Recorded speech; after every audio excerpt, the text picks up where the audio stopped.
এটা কি আপনার প্রথম বিয়ে? জি। বর্তমানে কোনো গার্লফ্রেন্ড আছে? না অতীতে ছিল? না, অতীত বর্তমান কোনো কালই কোনো গার্লফ্রেন্ড ছিল না। কেন ছিল না? আমি কখনো কোনো প্রেম করিনি তাই। কেন প্রেম করেন? আপনার কি কোনো শারীরিক সমস্যা আছে? আস্তে, আপনি এ ধরনের প্রশ্ন এত উচ্চ স্বরে কেন বলছেন? মানুষজন শুনতে পাবে। মানুষ শুনলে সমস্যা কি? আর তাছাড়া আমাদের কথা কেউ শুনছে না। সবাই নিজেদেরকে নিয়ে ব্যস্ত। তো আমি দেখতে পাচ্ছি যে কিছু মানুষ তাকাচ্ছে এখানে। আপনি কি আমাকে দেখতে এসেছেন নাকি আশেপাশে মানুষজন? জি, আপনাকে দেখতে এসেছি। তাহলে আমাকেই দেখেন।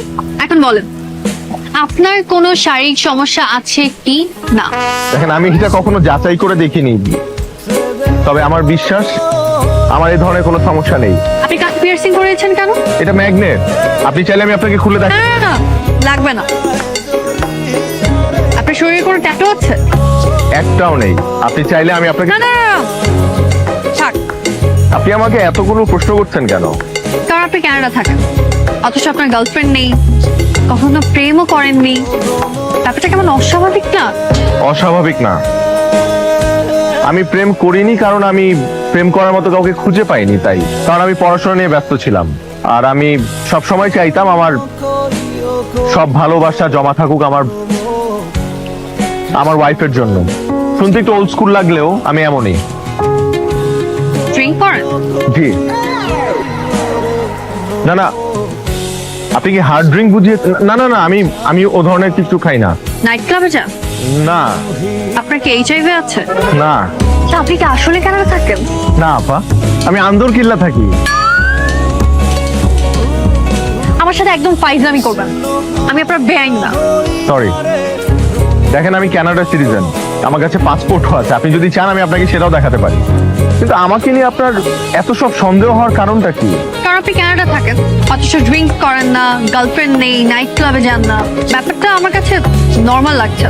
দেখুন, একটা মানুষ দেশের বাইরে থাকে তার মানে তার এসব থাকতে হবে এর কোনো মানে নেই। আমি একজন পিওর মুসলিম। Thank you. আরো খাবার আছে না? হ্যাঁ, ওগুলো নিয়ে আসেন। Thank you. আরো ফুড আছে মানে? আপনি কি আগেই খাবার অর্ডার দিয়ে রেখেছেন? জি। আমার কি পছন্দ অপছন্দ না জানি আপনি আমার জন্য খাবার অর্ডার দিয়ে দিলেন? মানে বিষয়টা অনেকটা নিজের পছন্দ অন্যের উপর চাপিয়ে দেওয়ার মতো হয়ে গেল না? না মানে, আমি তো ঠিকঠাক মতো জানি না আপনার পছন্দ অপছন্দ কি, তাই আমি মেনু থেকে মোটামুটি সবকিছু অর্ডার দিয়ে রেখেছি। সব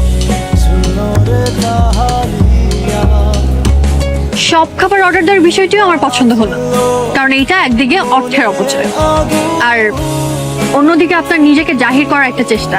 মানে আপনি এটা শো অফ করতে চাচ্ছেন যে আপনার অনেক টাকা, তাই তো? আমি এখন উঠবো। কেন খাবেন না?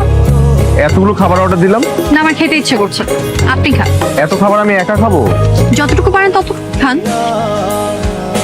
আচ্ছা ঠিক আছে, আমি ট্রাই করছি, কিন্তু একটা রিকোয়েস্ট করি, আমি যতক্ষণ খাবো অ্যাটলিস্ট ততক্ষণ আমার পাশে বসে থাকা যায়? না, আমার একটা ল্যাব ক্লাস আছে। আমি আপনাকে পৌঁছে দিই? না, আমি একাই যেতে পারবো। আচ্ছা, যাওয়ার আগে আমাদের বিয়ে নিয়ে আপনার মতামতটা জানতে পারি? না, বিয়ের মতো এত বড় একটা ডিসিশন এত জলদি আমি নিতে পারবো না। আমার সময় লাগবে। আমি বাসায় যেয়ে আপনাকে ফোন। বাই। আচ্ছা, এত কঠিন কেন মেয়েটা? মা তো বলেছিল নরম একটা মেয়ে, তবে মনে হচ্ছে এই মেয়ের সাথে আমার ভালো জমবে।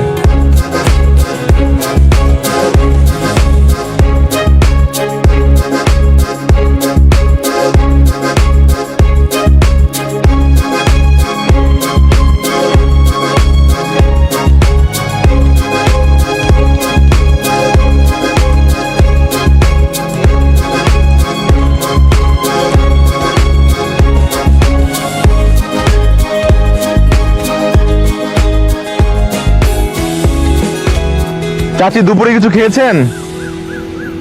অহনো কিছু খাই নাই। এখনো খাননি? তাহলে চলেন, আজকে দুপুরে আপনি আমার সাথে খাবেন। না না, ভয়ের কিছু নেই। একটু আগে দেখলেন না একটা মেয়ে খুব রেগে রিকশায় চলে গেল? সেটা আমার হবু বউ। আমার উপর খুব রাগ করেছে, কিন্তু আমি জানি না কেন রাগ করেছে।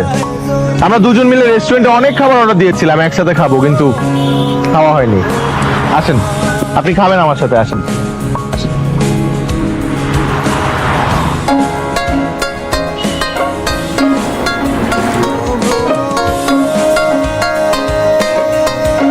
খাবার মজা? খুব মজা। আর কিছু খাবেন চাচি?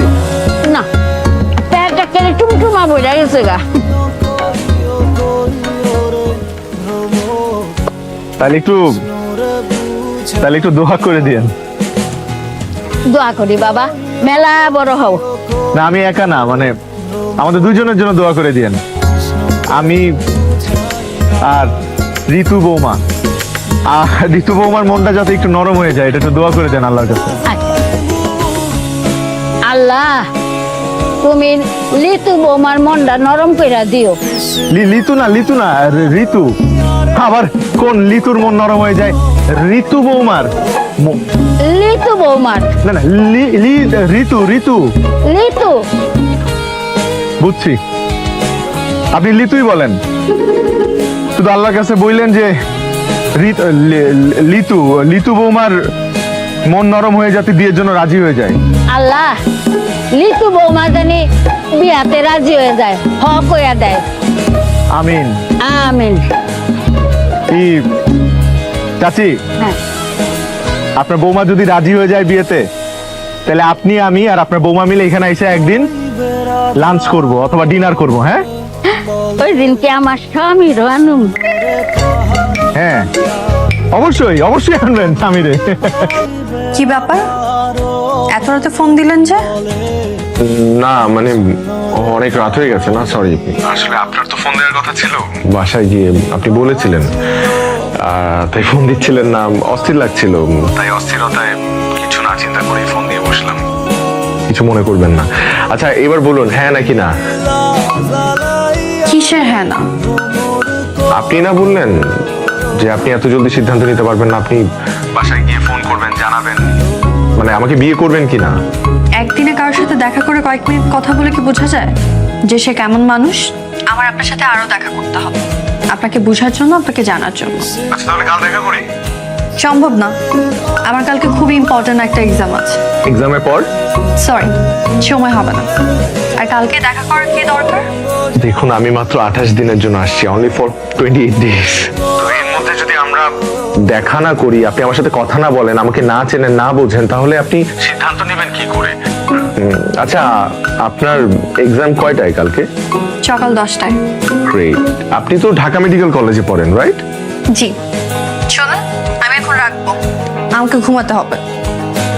তবে হ্যাঁ, আপনাকে থ্যাঙ্কস। থ্যাঙ্কস কেন?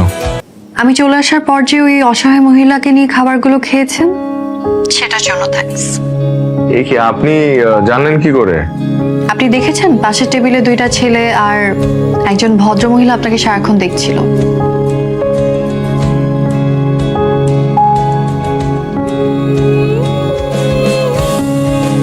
ওরা কারা জানেন? না, আমি কি করে বলবো? 2টা ছেলে ছিল আমার কাজিন। আচ্ছা, গেস করেন তো ভদ্র মহিলাটা কে হতে পারে? I have no clue. চেহারাটা আমি ঠিক মতো খেয়াল করিনি, উনি অন্যদিকে ফিরেছিলেন। উনি আমার মা, আমার সব থেকে কাছে, আমার বেস্ট ফ্রেন্ড। আপনাকে সামনাসামনি দেখে যাচাই করার জন্যই মা আর আমার 2 কাজিনকে নিয়ে গিয়েছিলাম। আমি চলে আসার পর আপনি যতক্ষণ ছিলেন তার আপনার সব কর্মকাণ্ড পর্যবেক্ষণ করেছে। আচ্ছা, তো পর্যবেক্ষণের রিপোর্ট কি পজিটিভ না নেগেটিভ? সময় হলে জানতে পারবেন। এখন আমি রাখি, ঘুমাব। আচ্ছা, না শুনুন, আমি